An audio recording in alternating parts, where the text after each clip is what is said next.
then, of course, the most special part of the opening ceremony almost turned into a disaster. Oh.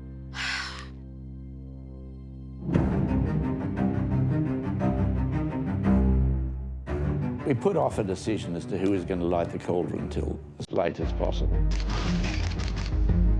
It was a 100-year celebration of women in the Games, and I said to John, I'd like to do no one but women in the final torchbearers in the stadium. And look, I know you don't like disrupting athletes when they're competing, but would you let Kathy be the second last torchbearer? And he said, well, who would be the last? Why not Kathy? I said, you're joking. You know, I love Kathy, but, you know, mate, this is a ring of fire. This is, you know, the scary stuff. I wouldn't have dared ask, of course. I go and have a talk to her. And she said, why me? I thought this was an opportunity to make a statement in terms of recognition and reconciliation. And I was just so blown away. And it's only now that I'm understanding the full meaning of it.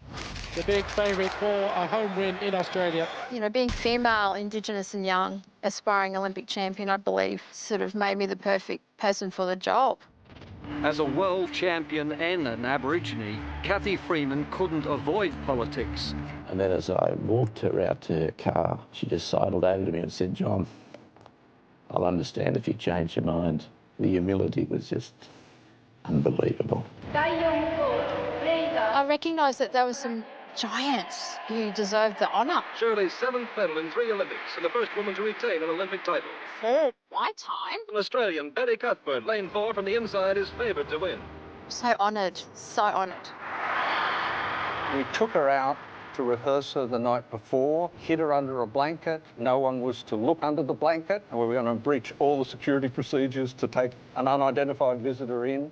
So it was all very secret. High secrecy, high secrecy. Like in the movies or something, dagger and cloak stuff almost. It was very dramatic. Everybody was feeling the pressure. You could feel the tension with the technicians and the creatives, and I kind of cottoned on to the fact that this was pretty important.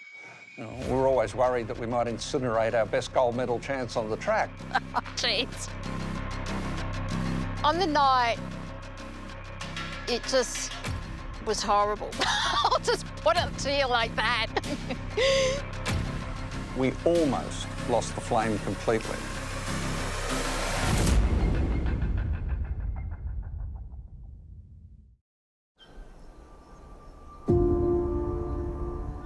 To be that face of the Olympics.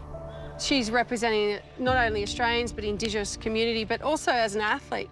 I can't imagine, I wouldn't want to be her. I was very thoughtless about it all. I don't think I could afford to let it affect me, you know? My heart and all of my being was focused on the racing, on being ready to race and ready to compete and ready to win.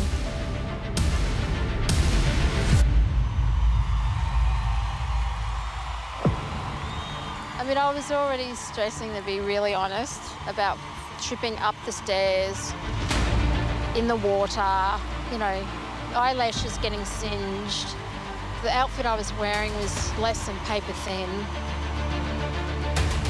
I feel so stressed thinking about that moment because, yeah, you just expect everything to just go like clockwork. And then all of a sudden, didn't quite go to plan.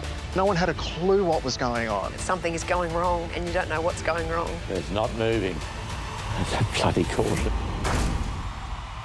The cauldron broke down. But I remember standing there and watching the big steel monster ascending, and then it stopped and it's wobbled and clunk, clunk. And then I hear an expletive word beginning with F come down because I was wearing an earpiece and I'm, right. The creative director was freaking out, basically. I was told to go out and salute everybody with the flame, and meanwhile people are trying to sort this problem out, and it was just a mess. It was an absolute mess, and after 25 years, I can relieve myself and say that out loud. I had a smile plastered on my face, but my bowels were telling me a very different story. And Bob Carr whacked me in the back and said, Michael, what's happening? And it's the first time I ever consciously lied to the Premier. And I said, oh, Bob, it's just a pause for dramatic effect, don't worry. This cauldron has some moving to do. There might be a slight glitch. I could have had my race over and done with a few times in that time. When it restarted. Happy days, happy days. Well, a little jolt, and here we go. We almost lost the flame completely. The ring of fire that Kathy lit ran on bottled gas. It was only when it got to the top that the flame could burn unassisted. Colin Ging managed the construction of the Olympic Stadium. When Kathy came and practiced the night before the Games, she did it a second time. And after that, Colin said to his team, now I want you all to go and fill up the gas bottles. And his staff said, oh, look, she didn't use much. He said, indulge me, top it up.